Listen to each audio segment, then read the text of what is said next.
Welcome to Friends and Fiction. 4 New York Times bestselling authors, endless stories. Novelists Mary Kay Andrews, Kristin Harmel, Kristy Woodson Harvey, and Patti Callahan Henry are 4 longtime friends with more than 70 published books between them. Together, they host Friends and Fiction, with author interviews and fascinating insider talk about publishing and writing, to highlight and support independent bookstores. They discuss the books they've written, the books they're reading now, and the art of storytelling. If you love books and you're curious about the writing world, you're in the right place.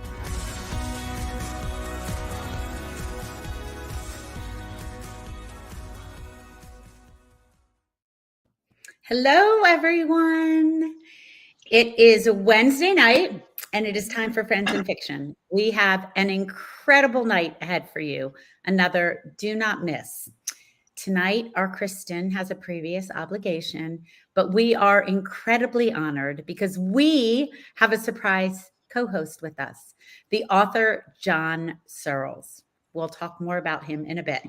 I am Patti Callahan Henry. Thank you. I'm Mary Kay Andrews. I'm Kristy Woodson Harvey. And you say, and I am John Searles. Oh, I think he's frozen. Oh, and I am John Searles. I'm sorry. That's it. You got it. John, we mess that up every episode, and we've done like 180. We mess it up all the time. I won't feel too bad. I won't feel too bad. No. And this is Friends and Fiction. 4 New York Times bestselling authors, endless stories to support indie bookstores, authors, and librarians. Tonight, not only are we welcoming Marie Bostwick and Terah Shelton Harris to talk about their newest novels, but like I said, we also have John Searles co-hosting with us. John is an old dear friend of mine. He's the best-selling author of 4 thrillers, including Help for the Haunted, Boys Still Missing, and Strange But True, which was adapted to the big screen in 2019 by Lionsgate, starring Amy Ryan, Greg Kinnear, and Brian Cox. You may remember John from when he had visited us here on Friends and Fiction to discuss his most recent psychological thriller, Her Last Affair, which is now out in paperback. So buy his book, damn it. If you didn't get it when he was here visiting, my dear. Now is the time again. So he was the former books editor at Cosmopolitan magazine, and John is a frequent on-air. I know you're expecting more cleavage when you hear that. Well, when you say Cosmo, we expect a lot more. So I don't. Yeah, you could still do it. Like, it's not too late. I don't think. Good try. Yeah. There you go. And he is also a frequent on-air contributor to the Today Show. In fact, if you go over to his Instagram feed to enter his giveaways of his Summer Reads Recs from his most recent Today Show segment. John is also notably the father to the Instagram famous Golden Doodle, Ruby. You can follow her on her own personal Instagram at, oh my God, it's Ruby. And I might stalk her over there because I think she would be an excellent match for my first son, Salt. And you know how meddling mothers are. So, I have to check out what she's doing. So anyway, welcome, John. We are so thrilled that you could join us on such a short notice to pinch hit in the Kristin chair. Thanks for having me. Thanks for having me. I really appreciate it. It's nice to be here. Well, we love this community, and since the beginning, we've been here to bring you author interviews and hot reads, all while also supporting independent bookstores. One gay way you can help. One gay. I have not had any wine tonight, I'll have you know. One way you can help us support indies is to buy from them when and where you can, or to visit our own friendsandfictionbookshop.org page, where you can find Marie's and Tara's and John's books and ours, all at a discount.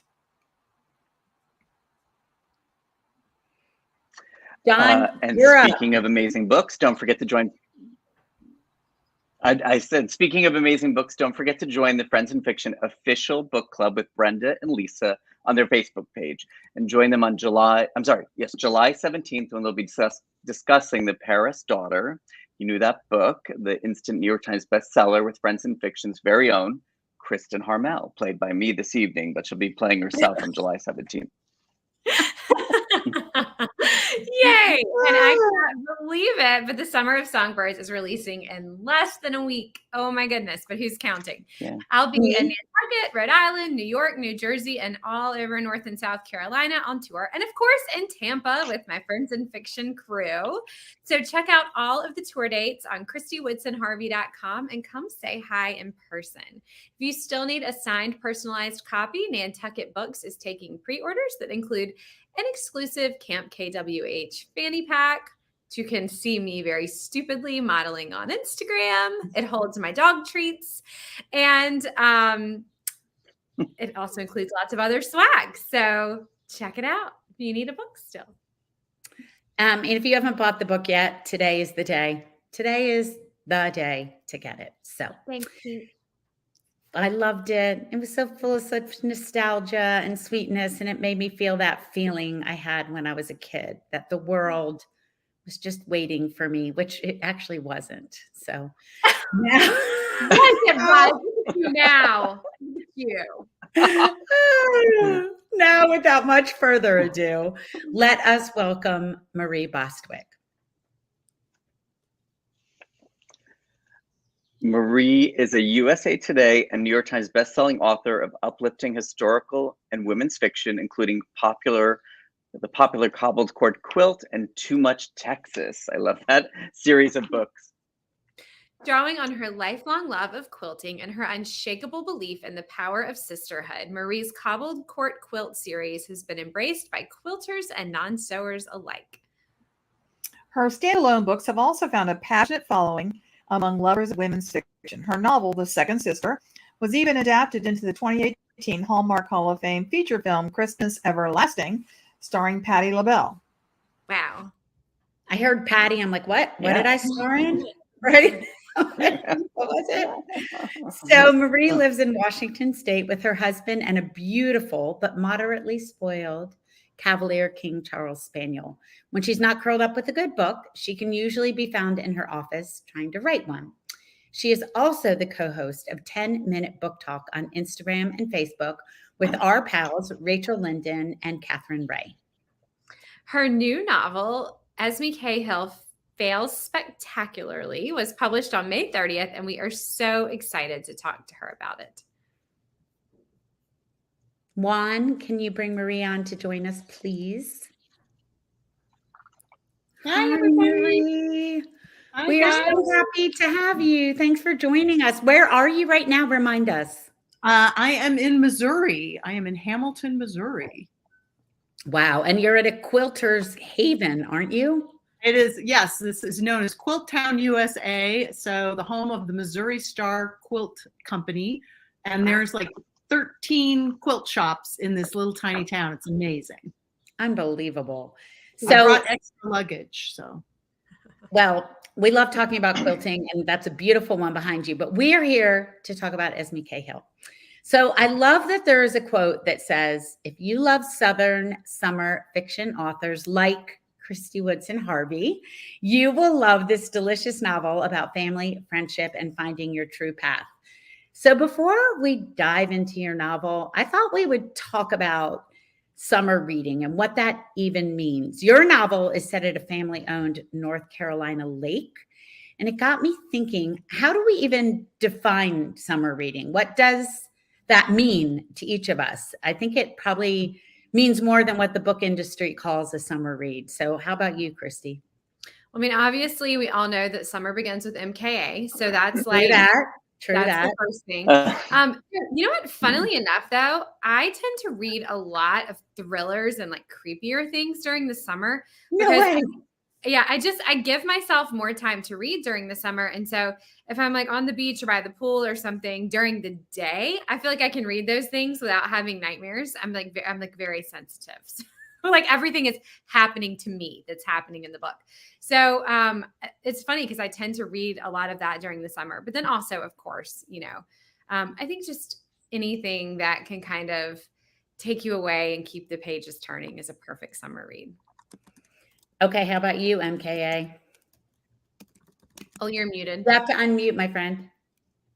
Yeah, my mic is giving me fits, everybody. I read a little bit of everything in the summertime. I'm always trying to catch up with the stuff I missed during the previous year. I do read some more thrillers and some mystery, and I like some lighthearted stuff, your typical beach reads. I'm kind of all over the map. And sometimes I'll just see a story about somebody or see somebody on air, and then I'll decide to read it. So I never know what I'll be in the mood for. How about you, John? How would you define a summer read, especially since you got to pick some? Like, what would you call a summer read? Yeah. Well, you know how real estate agents always say location, location, location? Yeah. I feel like for me, summer reading is about the location. Like with Esme Cahill, Fails Spectacularly, I love it's that on a lake house. So I like a good summery setting, which is why many of your books on Friends and Fiction work really well. And Kristy, that's why I love your new cover so much. It looks really summery and beautiful. Summer camp. And then it's funny, I'm sort of the opposite of you, Kristy. Like I write thriller books and I read more thrillery books all year long. And then in the summer, I want something just a little more lighthearted and escapist. So kind of the opposite of you in that way. That's Isn't great. that funny? Like you write opposite and then you read opposite in the summer. You're like the opposite of twinsies. So Marie, how about you? Like, how would you define a summer read? Well, I mean, a lot of the things everybody said. I like something lighter in the summer. I like something with a, if not totally happy, at least a hopeful ending, you know? And I also, the setting is important, but I also think some of the reason we talk about summer reading is we do have a little more time. The days are just longer, right? Yeah, So yeah. we can devote a little more time. And I know so many teachers who like save their reading, you know, that is reading season for them. So lots of different reasons, but I think we're all kind of, it's like one of those things, you know it when you see it, right? Oh, I like that. I like that. For me, it's anything immersive. I can tell you my worst summer read, 1978 or so, 1976, Cape Cod, Jaws. Big mistake. Oh, Big Jaws. mistake. Talk about a summer ruiner. But I mean, I remember reading the Songbirds on a beach over a full summer as a teen, and I doubt anyone calls that a beach or summer read. So I think it's anything we dive into, right? Yeah. Okay, Marie, let's dive into talking about this great book, Esme Cahill Fails Spectacularly.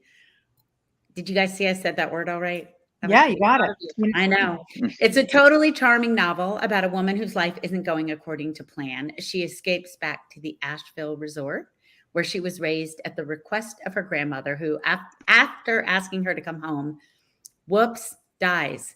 So Esme comes home to find some concerning changes, a mystery she didn't even know she needed to unravel, and quite possibly a way back to herself. So that's what the book is about. But what we want to hear from you is what it's really about. All right. Well, the title gives you a pretty good clue. You know, Fails Spectacularly. Obviously, it's a little bit tongue-in-cheek, but not really. And I think that's why it's such a good title, because there's not anybody who hasn't had a moment when they felt like they were failing spectacularly. I think it is, you know, the human condition at some point. And I've written about this kind of thing, maybe less directly, but several times in my books, because I really have come to believe over my life that sometimes those moments when we feel like we're failing or we're just sidelined or blocked or in some way being prevented from getting to the thing we want, that actually might be a chance for us to pivot, and we might end up finding something we didn't know. I mean, so in my opinion, failure can be the on-ramp to the life you're meant to live. And that is one of the big points for me in this book. I think that's one of the major things it's about. What a line. Failure can be the on-ramp for the life you're meant to live. Heard it. Kristy and I always say that. I have worked on that line. It's great. Kristy and I always say, sometimes a rejection is a protection. And that feels like the same. It's true. It's absolutely true. Well, Marie, the Asheville resort setting is so vivid and luscious in this novel. It's always been a classic rustic spot that isn't too fancy or overblown, talking about Asheville. But when Esme returns, she finds this resort in a bit of disrepair. What inspired you to set this novel in Asheville? And were you thinking of a specific hotel or resort when you wrote it? You know, this was a funny book. This was my COVID book. So I had some struggles with it. And part of that was because I couldn't travel and do the kind of research I've normally done. Now, I've been to Asheville. I've been everywhere.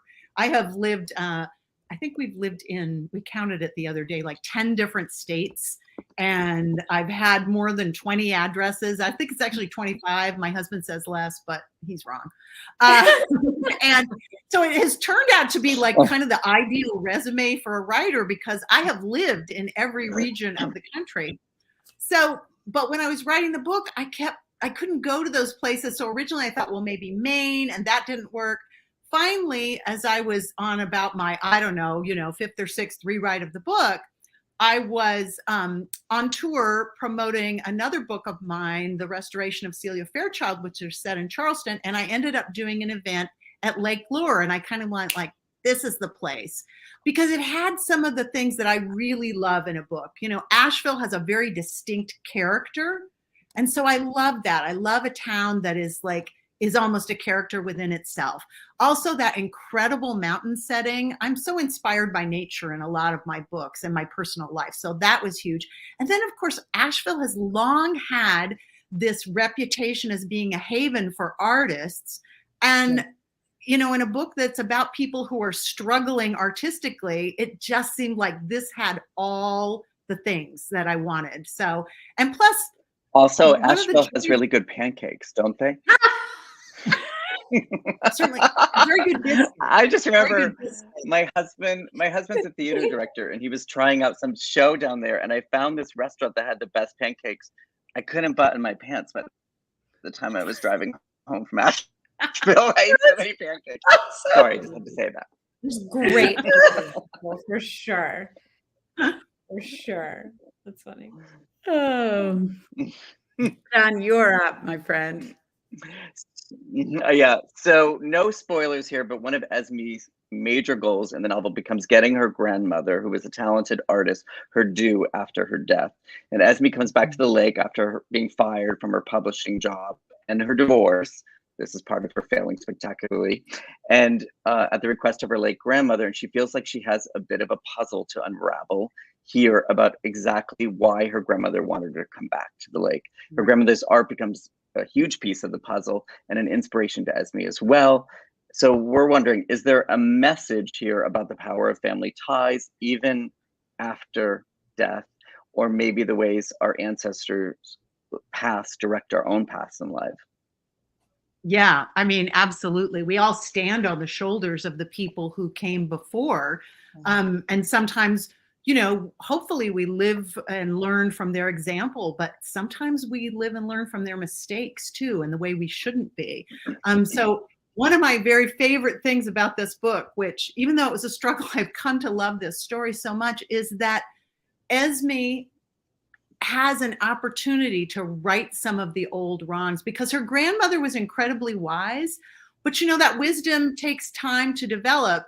And while her wisdom meant a lot to Esme growing up, Esme has this opportunity to see as she kind of pulls on this thread and unravels this story within the story to realize that her grandmother was just human. And so I don't want to give things away, but it's such a great ending. I'm so excited.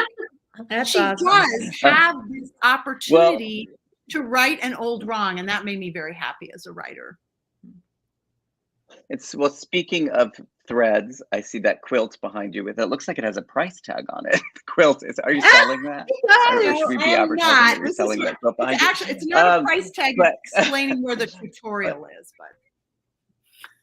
Oh, I see. Okay. Well, I just wanted to know, or I wanted to mention that, like Esme's grandmother, you're a quilter, as you said, you're at this quilting place. And how did your own knowledge of quilting come into this novel?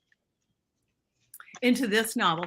Well, I mean, because I have been quilting for a long, long time. I started out, I'm so old, I used to sew my own clothes. That's what but I know I don't look it, but it's like great face cream, right?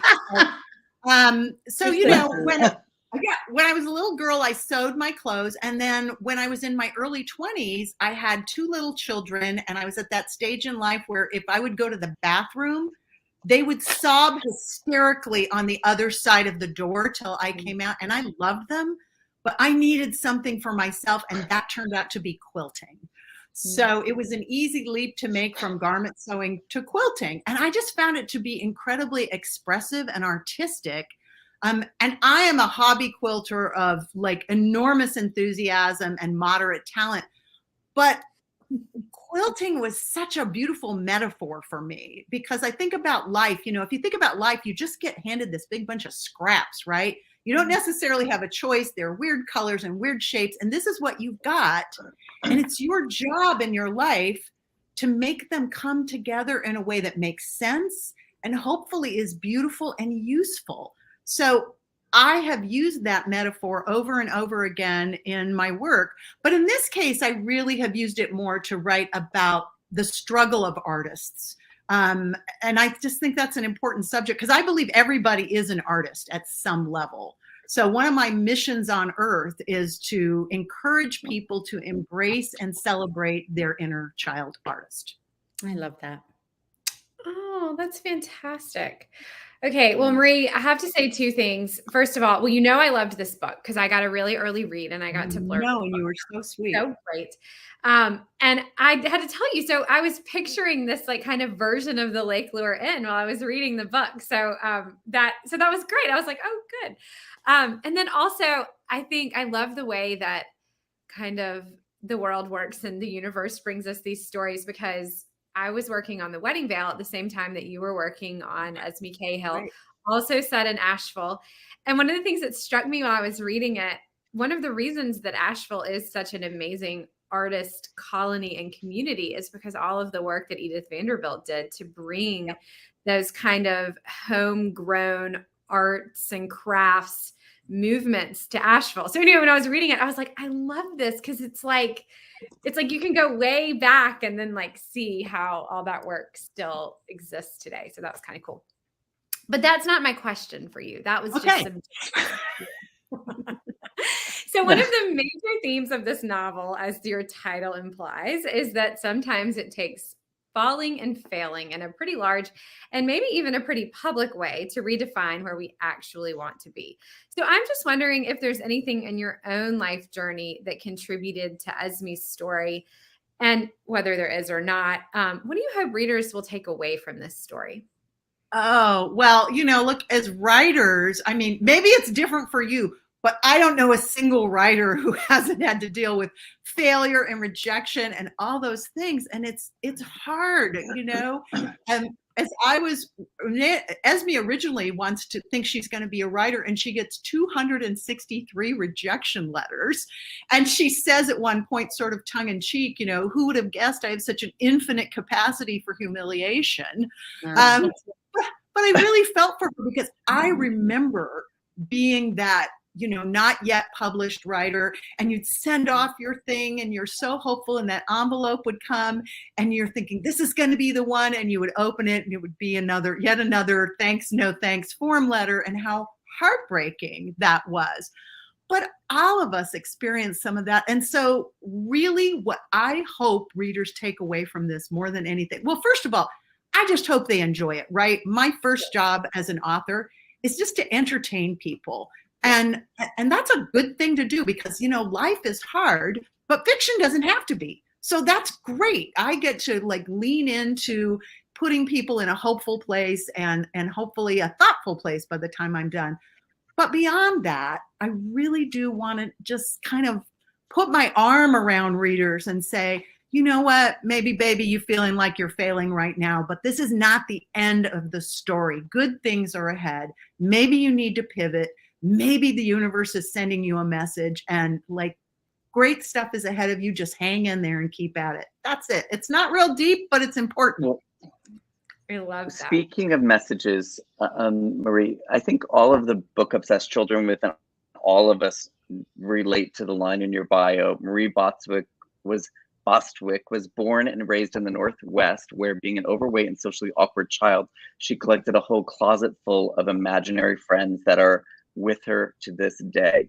So how did your childhood reading journey affect the writer you are today? Oh my gosh, so much. And I think that's true of, I used to get in trouble for reading too much. Seriously, my mom would be angry with me and she'd be like, go out and play, meet other children.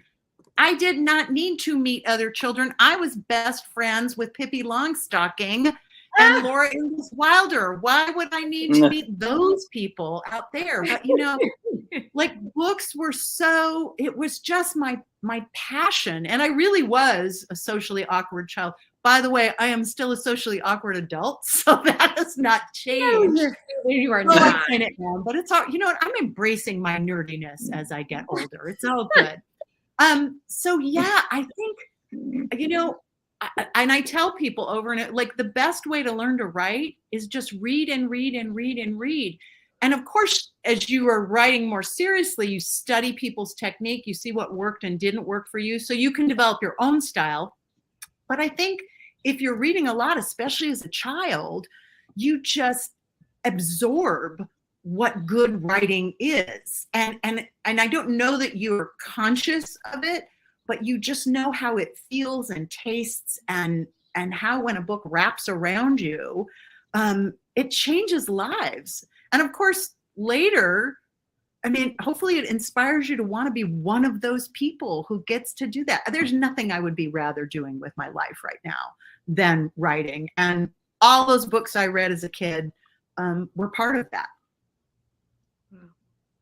I feel so inspired, Marie. I know. Thank you.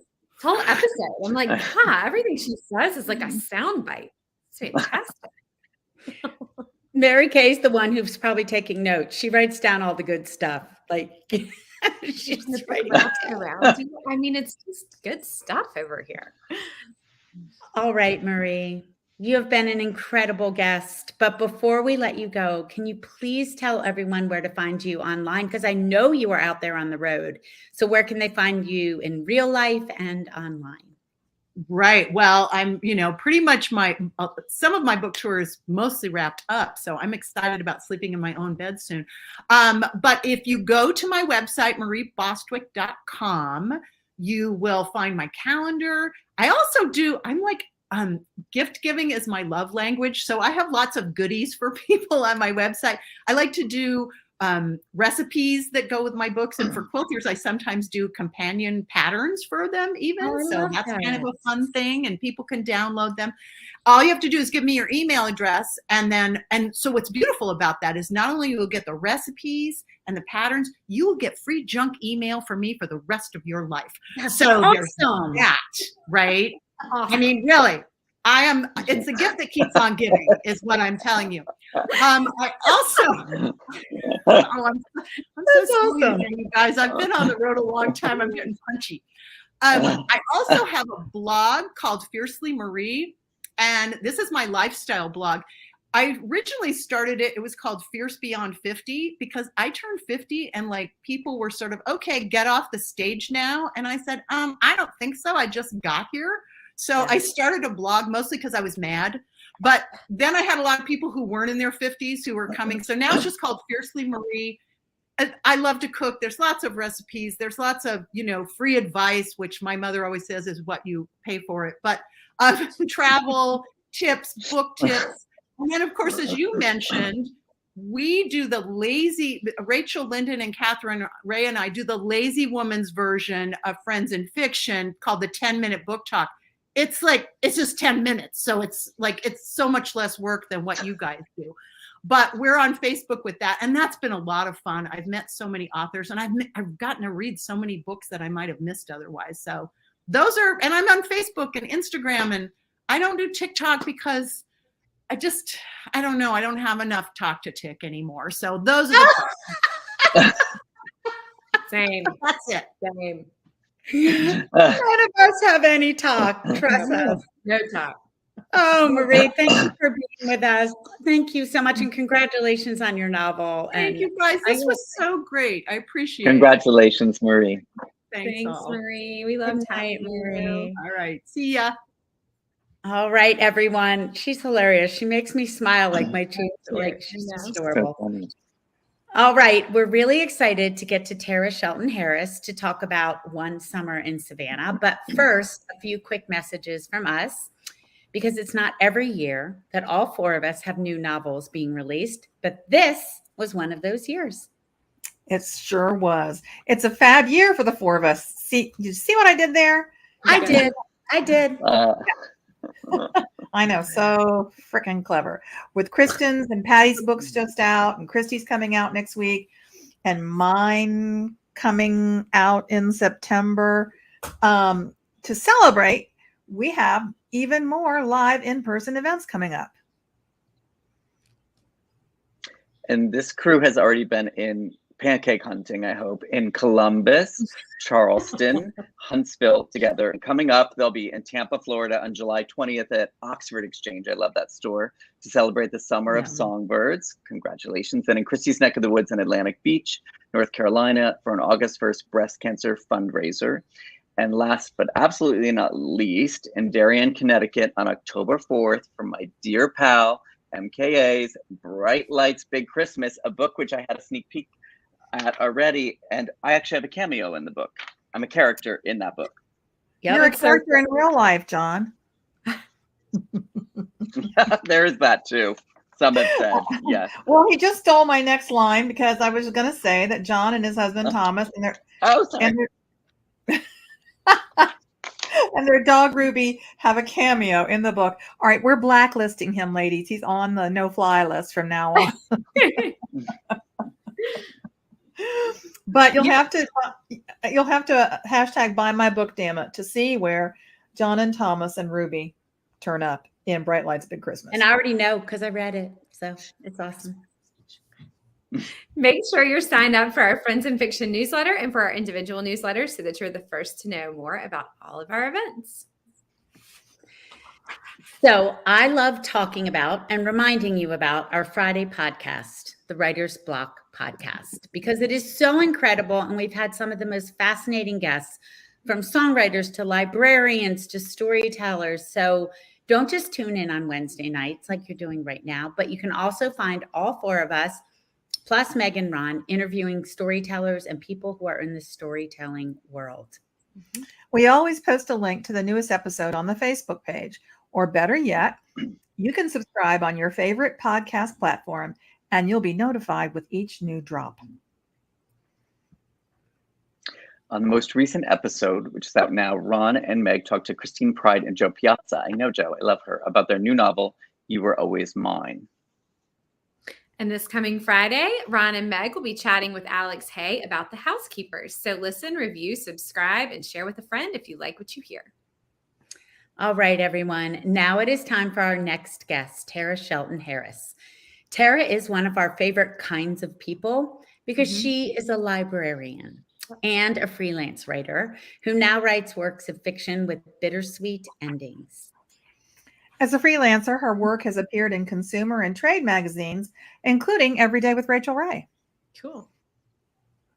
And Terah has worked as a librarian for over 15 years, and she's most proud of her Wi-Fi. I almost said wine in the park. Her wine in the park project. That would have been a good project, Wi-Fi too. in the park project. Yeah, that would be a good one. Wi-Fi in the Park project, which provides free Wi-Fi to over 200 acres of Westgate Park. Originally from Illinois, she now lives in Alabama with her husband, Zamel. A world traveler, Terah has visited over 40 countries across 6 continents. Wow. Her new novel, One Summer in Savannah, just released yesterday. Oh, don't you love that cover? It's So just good. stunning. Yeah. Beautiful.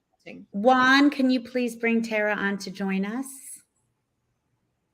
Hi, Terah. Hello. Hello, everybody. Hello. Hi, Terah. It is so lovely to see you coming straight from Alabama, where we are having a heat wave that is crazy.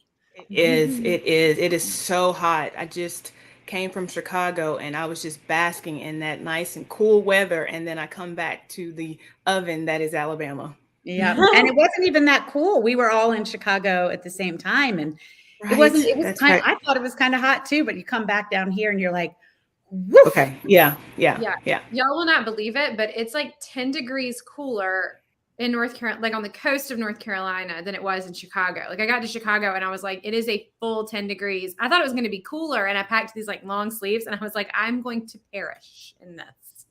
Oh my gosh, it's crazy. Crazy. All right, Tara. So both of us live in Alabama, but aren't originally from there. And both of us have written novels set in Savannah, as has our Mary Kay Andrews. So I'm really excited to chat about One Summer in Savannah. It's about a woman named Sarah who returns home to Savannah with her daughter, who is the result of a terrifying assault, and a daughter that she's kept a secret. But now she is back in Savannah and is falling for someone who might be, as you say, complicated, to say the least. Yeah. A man named Jacob, a man who is the brother of her assaulter. So that is what the book is about. That is what is on the back of the book. That is what is known. No spoilers, but what we really love to talk about and want to know from you is what you think the book is really about. I love this question because the book is really about forgiveness and it's about grief. So forgiveness is the main theme of the book, but grief serves as an undercurrent of the book and how people process grief. So I wanted to write a book about forgiveness when my definition of forgiveness was challenged a few years ago after the South Carolina church shooting. You know, days after that tragic event, the survivors and their family members, they walked into that courthouse and they forgave the shooter. And in that moment, I realized I don't know anything about forgiveness because I assumed, like most people, that there were acts and crimes that was just unforgivable, but they taught me the opposite of that. And I knew then that I wanted to write a book about forgiveness, but I didn't have a story yet. And so until one day, a really close friend of mine shared a story with me that I had never knew, that she had conceived a child through sexual assault. And she used these words. She said, and I practice the act of forgiveness every day. And I knew I had my story. But I knew I wanted to just really have people read a book about what forgiveness looks like and like in real time and how you can move through something tragic happens to that place of forgiveness. I read in your author note, and I just loved this, that you said you wanted to challenge readers to look at how we as a reader define forgiveness. So it wasn't just for the characters or for you, but you wanted to challenge how we define forgiveness. That's right. I tried not to think about it, but you do when you read this. You think about it. So right. You know, Tara, I happened to be in Charleston not long after that shooting, and I took a walk around the block from my hotel, and I paused in front of the Emmanuel African Methodist Church, and it was such a powerful feeling. And at that time, there were still police guards guarding the entrances to the church and to their Sunday school. And so the idea that the communicants at that church could find it in their hearts to forgive, I think that's such a powerful notion and a reach. All right. Yeah. So now tell me about Savannah. Why Savannah? You know, it's a place that I love and have returned to several times, but tell me what it is about Savannah that you find so evocative. Well, I was scrolling, as we often do, instead of writing. I was scrolling and I came across this cottage, and I immediately knew that Jacob was going to live there. And I didn't have a clue where that cottage was. I just knew that I wanted him to live someplace that was accessible, but yet still far away. And when I started doing research on this island, this cottage on the island where this was, I discovered that it was about an hour south of Savannah. And so I said, oh, great, because, you know, who doesn't love Savannah? Who doesn't love to incorporate Savannah into their books? And so because I found that cottage is why I ended up setting the book in Savannah. Was it one of the Freedmen's cottages?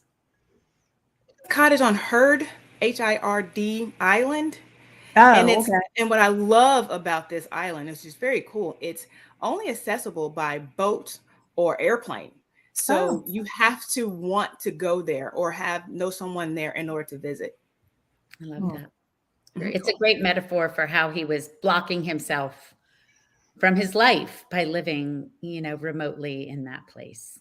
I love that. I love that you said that because that's exactly true. Like nothing in the books that I write are accident. It's all things that's been considered. Sarah lives in Lubec, Maine, which is the easternmost town in the continental United States. So it was a metaphor for or symbolic for just how far she was willing to go to get away from what happened. And the same with Jacob. He lived there because he wanted to be accessible to his family a little, but still kind of have his own privacy. So that's perfect that you picked that up. Yeah. Well, there are so many fantastic quotes in this novel, but there's one I want to talk about because it seems to be sort of at the heart of Sarah's story. And that is being a mother is a lesson in impossible love. And that just really struck a chord, I think. So how did that influence your story and maybe even your own life? I am a step parent. And even from this side, even being a step parent, you just love your child and you're willing to do anything for them. And that is what I wanted to focus on. Knowing that about me and about my friends and family, I wanted that to show through this book. I know it seems like it's a very hard topic to read about, but what I want readers to kind of hone in on is really about a mother's love for her child and what she is willing to do to protect her child. And in Sarah's, being a mother is impossible. You have all this love, you're willing to do anything for your child. But for Sarah, unlike most cases, it's a little bit different. It's a little bit more difficult because you have that sense of wanting to protect them and yet still open her up to new things. And so when she makes a decision to return to Savannah, it's really a tough situation for her because she wants to protect her, but still open her up to new things and meet her other side of the family possibly.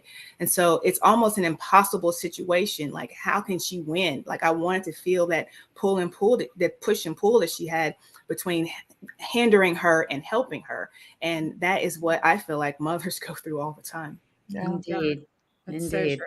Tara, can I ask you in the minute? Oh, go ahead, Kristy. Sorry. No, you go ahead, John. Yeah. I was just going to say one of the things that's so impressive about the book is the focus on language and the importance of poetry. And your character, Sarah, is a writer. Her father owns a bookstore, and he only speaks in poems, which sounds very unusual. But you actually put at the end of the book a list of the poems you use, and it seems like you kept finding the perfect poem for the perfect moment, which I imagine took some research, or maybe you have an encyclopedic knowledge of poetry in your head. So I just was wondering how you came to that idea and then how you made that happen so wonderfully. So I'm an English major, and of course I studied, literature and poetry and a librarian. So I just love poetry, and I knew if I could, I wanted to incorporate some of that into my book. The character Jose, Sarah's father, is loosely based on my grandfather, who suffered a stroke whenever I was young. So he lost his ability to speak, but through different ways, through sounds and movements, we were able to understand him. And so, but also my grandfather, I believe, could have possibly been on the spectrum. But, back then, they didn't diagnose people with being autistic or ADHD. It's something that, that old generation didn't necessarily be diagnosed with. And so I wanted that to kind of blend into Jose's character a little bit. And I originally started writing, I wanted him to just maybe interject a few poems. But then I said, you know what? Why not? Why not go, just go for it. And I let a few early readers read it, and they thought, oh, this works. And so I just went all in. And then in regards to the poems, I mean, it may surprise you. A lot of those are first nature to me. I'm a huge Walt Whitman fan. I'm a huge William Butler Yeats fan. So a lot of that was just poems that I knew right off the top of my head. And I assume also being a librarian, that had a lot of influence too on your writing, would you say? Yeah, absolutely. Well, I'm a deputy director of my library, but one of my responsibilities is to purchase all the adult print and digital material from my library system, which consists of 3 branches in a bookmobile. So it requires me to read, a couple of 100 books a year just to make sure that I'm not, for fun and for research. Wow. And so to make sure that I'm not missing anything. And I also talk to our patrons. I love having conversations with patrons to see what they're interested in, what they want to read. And one of the things that I discovered about my patrons is they love their popular authors, their tried and true authors. They love them. But they were also mentioning and saying things like they wanted something different, these diverse stories, something new. They love debut authors, just something that they have not necessarily, they can't find easily on the shelf, or they've never saw on the shelf before. So I knew I wanted to write a book that really set itself apart and be different from everything else that's out there. Well, yeah, I think you managed to do that beautifully. Thank you. Let's talk about Jacob. Let's do a deep dive into his point of view. First, what was it like to write from his complicated point of view and his quirky personality? I love this because Jacob, it was when I first started writing, Jacob didn't have a POV. I say this was always Sarah's story to tell. And I'm unique in, I don't see scenes when I write. I hear voices. And so as I'm writing, that character of Jacob just was really loud to me. And he was always going to be a part of the story, but not in this particular way. And so he kept coming on very strong. And I just felt like something was missing. And so in Sarah's story, and it was the other perspective, a different perspective that Jacob could offer that we wouldn't see in just a Sarah single POV.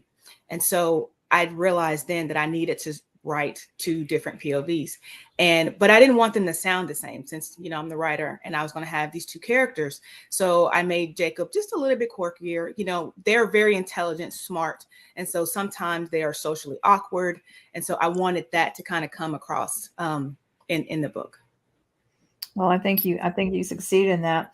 You show us that Jacob's torn between family and the woman he loves. Now, we don't want any spoilers, but what secrets does he keep? And what does he decide to tell? I mean, we've said from the beginning, he's the brother, the man who attacked Sarah. Did you know when you started writing about Jacob how this story would end? I did. I have to know the end of the story before I start. And I just kind of write to the end. So I knew that. And Jacob, one of the things I'm most proud about is how Jacob's character turned out, because it allowed me to really dive into even more that idea of grief and how his family processed grief. And one of the secrets that he keeps is for a long time is if he should tell his brother and his mother about Alana. And so he holds that secret all the way to the end. And he's very conflicted and torn between staying true and honest to Sarah, but also this torn between telling his family, because he moved back home to kind of put his family back together. And so he's caught in the middle between Sarah and discovering that he had a niece that he never knew about and being loyal to his family as well. Tough spot, man. Tough spot. Yeah. I think maybe it was all my years as an editor at Cosmopolitan, but for some reason, people always talk to me about their relationships, most often complaining about men. And I always preach forgiveness to people. But going back to your point about this whole book about forgiveness, what would you say if you had to give someone advice? Because I often say to people about just it's better to forgive and move on and let go. And people just look at me skeptically, they want their revenge. But I don't know, would you have any final words of wisdom about how to forgive someone, or what to do in your heart to reach a state of forgiveness? I'm just curious. Oh, I love I love this question. I think the biggest thing people need to realize about forgiveness is for the person and doing the forgiveness. It's not necessarily absolving the person of their sins, of their crimes, of the things that they did wrong, but it is for the person that gives it. And I think a lot of times that definition is often lost. People think that if you forgive, you're forgiving that person. And that's not true. Forgiveness is for the person that's giving it. It is accepting the fact that what happened can't be any different. It's about accepting that's happened and moving and trying to move on the best way you can. And so I think while sometimes people say, oh, I can't forgive, it's because they've never defined forgiveness for themselves. And it's perfectly fine not to forgive someone. It is. And that's why I wanted to write this book, to challenge people. There may be people that read this book and say, nope, I can never do what Sarah did. And that's okay. That's the whole idea, is to get people talking about forgiveness and what is forgivable and what's not forgivable. But in order to do that, you first need to define forgiveness and understand that it is not about the person. It is about the person that's giving the forgiveness. Oh, I agree. And if you don't forgive, the person still kind of holds you captive, I think. So, they hold your heart. Right. And so I think it's just a beautiful, beautiful message, Terah. That's right. Oh, Terah, John, I'm so glad you asked that. Terah, I know I'm going to play that back and listen to it again, because no matter what in our life, even if it's a small, insult by a friend or a family member, I have a lot of them here right now, right? Like, to walk around angry about that does us no good. And what do they care, right? Like, it's what is the metaphor? It's like drinking poison and, thinking you're poisoning them. Expecting the other person will die. Yeah, it's a Buddhist proverb. That's what I was thinking. Drinking poison and expecting the person to die. Yeah. Oh, well, I think it's the perfect way to end. Terah, we have just so loved talking to you about this powerful, but also really immersive summer read. So even though there's some hard things in it, no one should shy away. It's a beautiful story and set in one of our favorite cities. So before you go, real quick, can you tell our viewers where to find you, either on the road or online, in the coming weeks? Yes, I have 2 signings that I'm doing in my hometown of Dothan, Alabama. It's this Saturday. And I'm doing another one on July 8th. And I can be found online at my name, terahsharris.com. Thank you so much for being with us, Terah. Please take care. Congratulations on this beautiful novel. Congratulations. Thank you. All right, y'all. Gosh, what great interviews. I feel full up.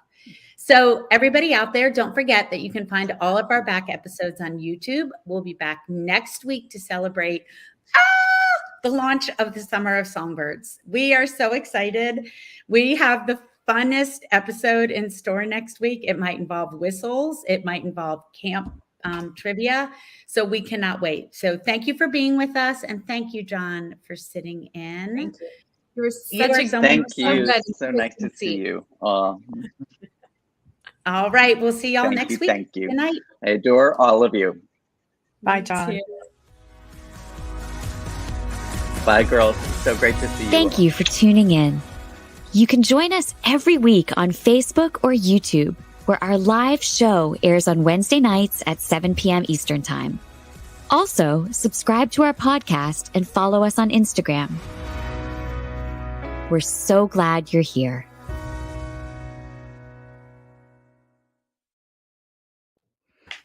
Oh, it's just